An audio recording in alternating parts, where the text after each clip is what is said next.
All right, chapter 11, where we discuss long run economic growth, sources, and policies. So, we talked a little bit about growth before and why it's important.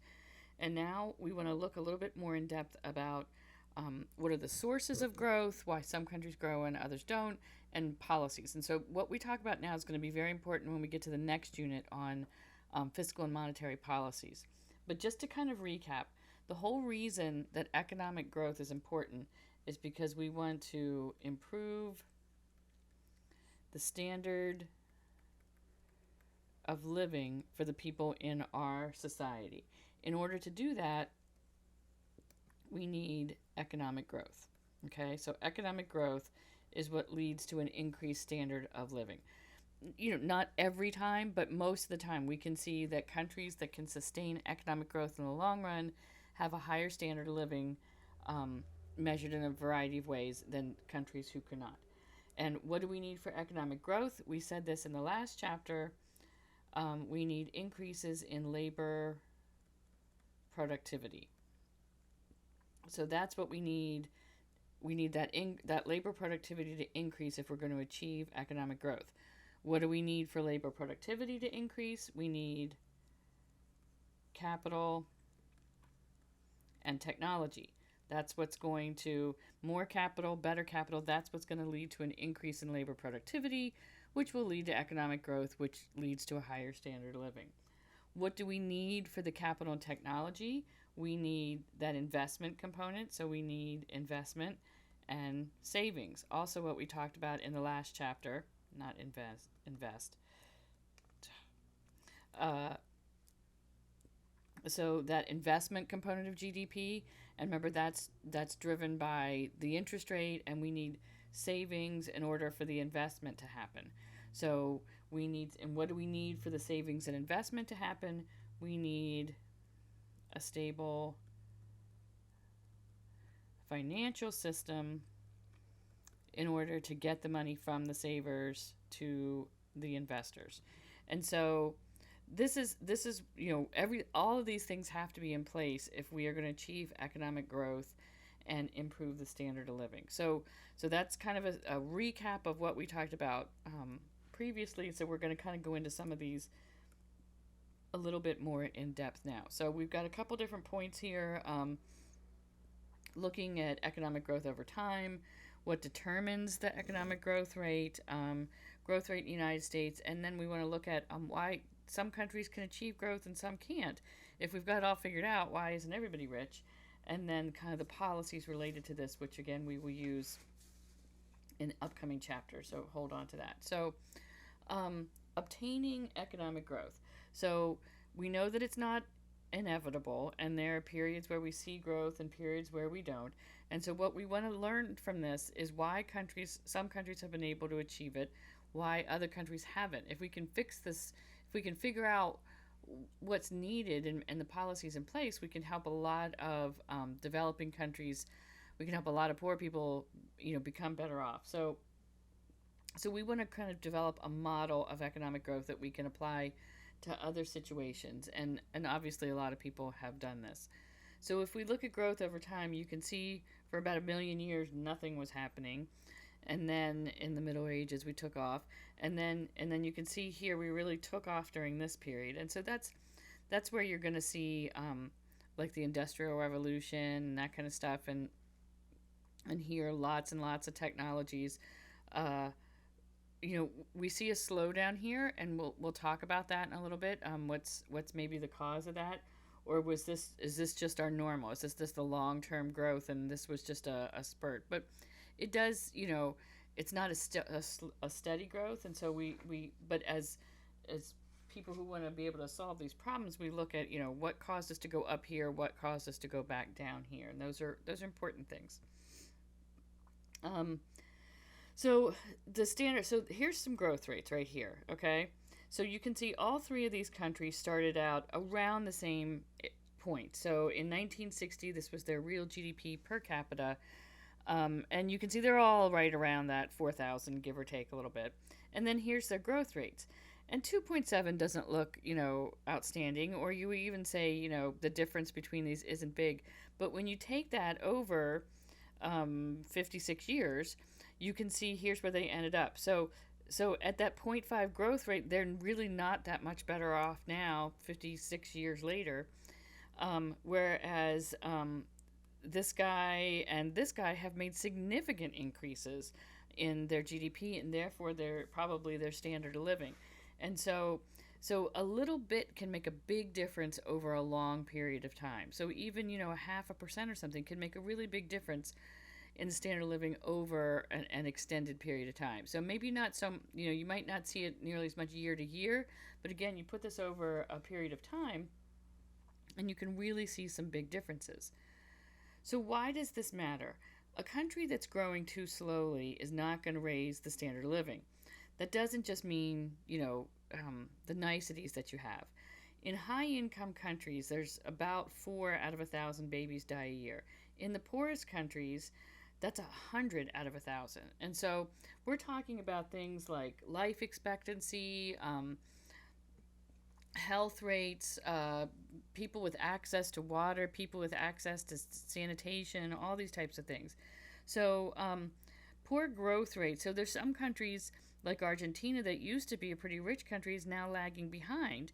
They have higher rates of poverty, lower life expectancy, all that kind of thing, because they weren't able to maintain that growth rate. So it's not just about being the richest country, it's about the standard of living for the people in your country. And that's why this is important for us to look at. So basically you can kind of divide all the countries into two groups: high income or industrialized countries and developing countries. So we've seen some people, move out of the developing and into the high income countries like South Korea, Taiwan, that kind of stuff. A lot of those guys are called newly industrialized countries, and a lot of those are in Southeast Asia. And so this is showing you, this was 2016, so it might change a little bit, but not a ton. The green ones are the richest countries, and this is their GDP per capita. And so you've got a couple things here. So you've got most of Europe and North America and in your rich countries. These guys would be your, some of your developing ones. So a lot of these are probably your newly developed ones. And then you've got this whole section right here, GDP per capita less than 2,500. And these countries, you can see some of them are progressing, but a lot of these countries have been poor for a really, really long time. Sub-Saharan Africa, obviously you've got some countries that are doing okay, but like, look at this. And I don't even know who this is, I'm sorry. But, here's somebody doing really well in there. Why can't their neighbors do that? That's the kind of questions we want to be able to answer with this. Why are these countries still poor, and what can we do to help them get out of that poverty? So that's why this is important to look at. Income isn't the only thing that matters. So by concentrating on income, sometimes you're not looking at other things. There are things that can increase the standard of living that do not require significant increases in income. So increases in technology and changes in attitude is another one too. A lot of these countries are, and I've had students kind of tell me this too that came from some of these countries. You can see the vaccine here. A lot of them are, so some of the developed countries will come in and try to, help vaccinate them against diseases that we've been able to eradicate or mostly. And sometimes they're very suspicious of that. They've seen, during the colonization period, you saw a lot of European countries come in and essentially try to take over here and take their resources. And sometimes they think that's what's still happening. So they're resistant to some efforts to try to help them because they are justifiably suspicious. And so, you've got these attitudes here where even when we want to help them, that they are not. So increases in technology, increases in knowledge, and just gradual changes in technology are some things that we can do that would not be reflected in the income right away, but they are going to lead to that down the road. So what determines how fast a country grows? So an economic growth model wants to explain these rates in GDP over time. So they want to look at two different countries and see what happened here that didn't happen here, and how can I How can I develop a model that will show me what's going to happen to a country?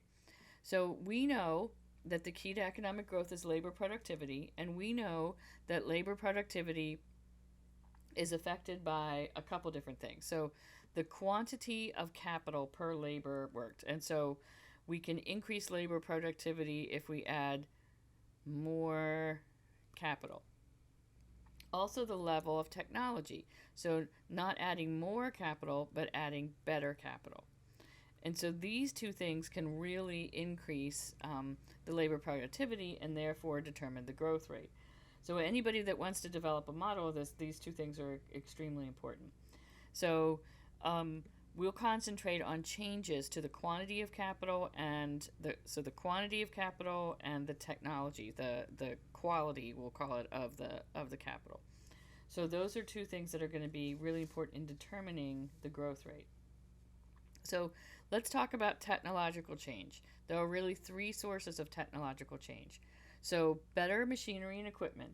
So more efficient. I can produce more chairs in the same hour than I could before because the technology is better. Or I can do it with less resources. So it's a more efficient use of the resources. Remember, capital is stuff that was produced in order to make the natural resources and or the labor more productive. Those three things there. So if it makes either one of them more productive, that's better machinery and equipment. But there are other types of technological change. Increases in human capital. Human capital is important. That is the knowledge, the skills that people have, the experience. As an example, you know that somebody who's been doing the job for 5 years is almost always going to be faster and more efficient than somebody who just started doing it last week. So they gain knowledge, they gain skills, all that comes with their experience. And so that's an important thing that will, again, make everything more productive, and that's a technological change. People are better trained, people have more skills, those types of things. The other one is sometimes it's just a better means of organizing and managing. This is a lot of times where the entrepreneur comes in because they find a new way of doing things that makes it more efficient by eliminating waste or something like that. So it's not always just new equipment. Sometimes it's just a better way of using the resources that you have. So if we look at production and the amount of capital, you have the per worker production function. So here's the amount of capital, and here is real GDP. So this is kind of the output, all right? And so you can see, given this is a per worker, at first what you see is adding more capital gives a big jump in productivity, in how much that person can produce. But what you see is adding the same amount, I keep adding 25, but the gain I get in output starts to get smaller and smaller. And after a while, it really flattens out. So I get to this point.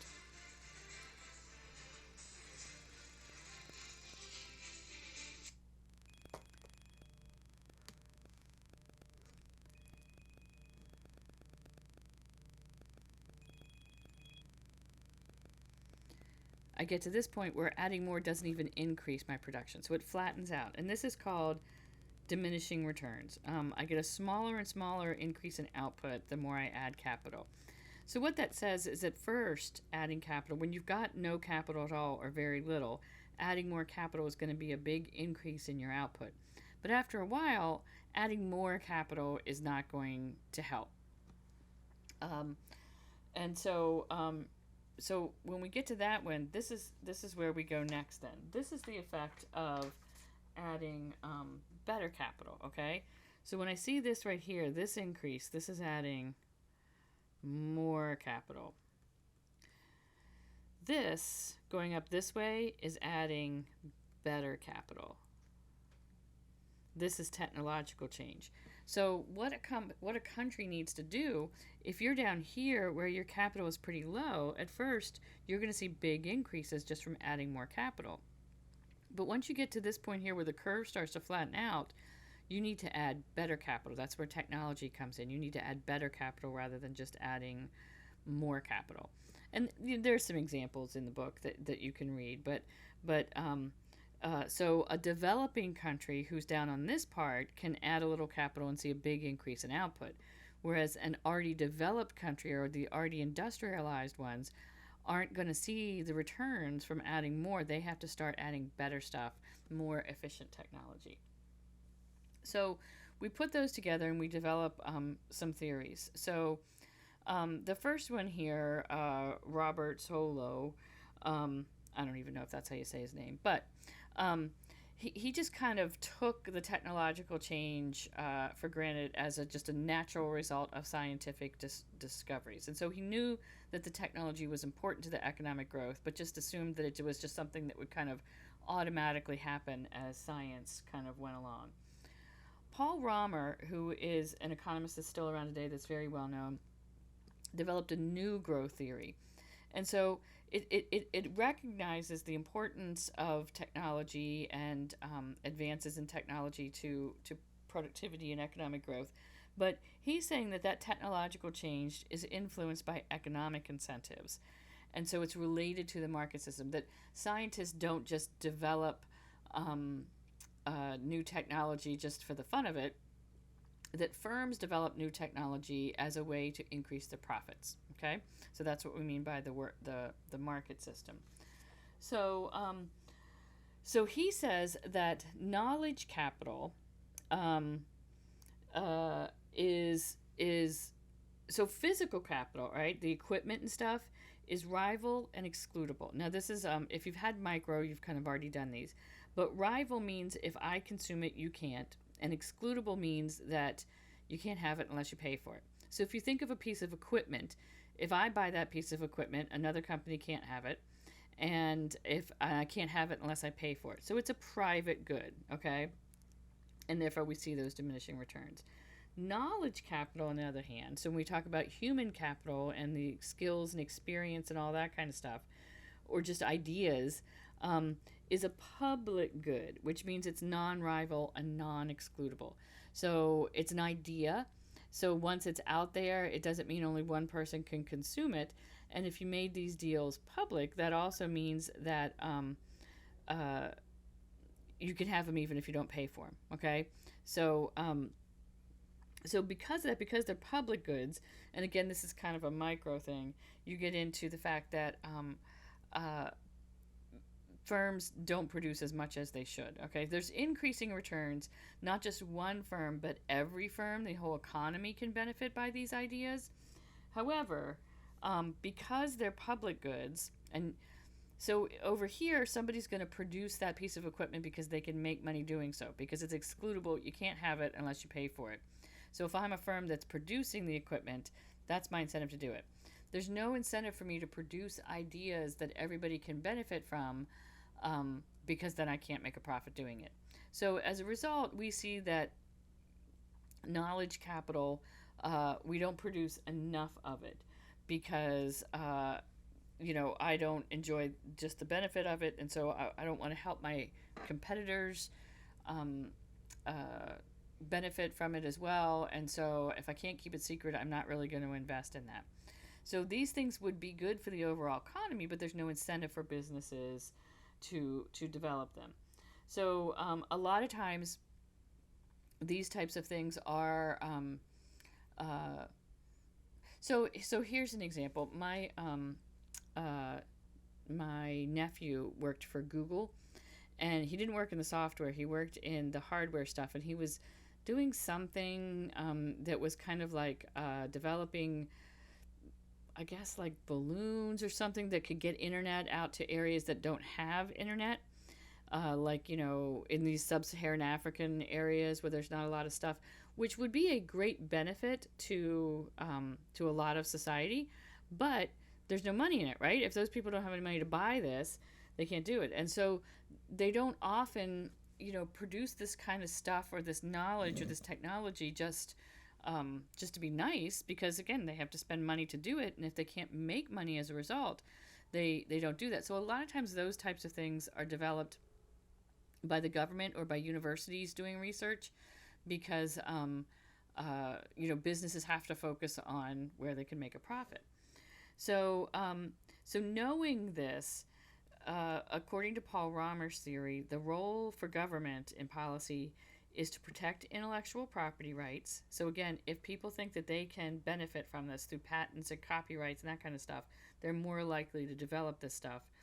Subsidizing research and development. So, we want to encourage firms as well as the government to do this. And it's actually probably cheaper for the government to subsidize firms and universities doing it rather than to do it themselves.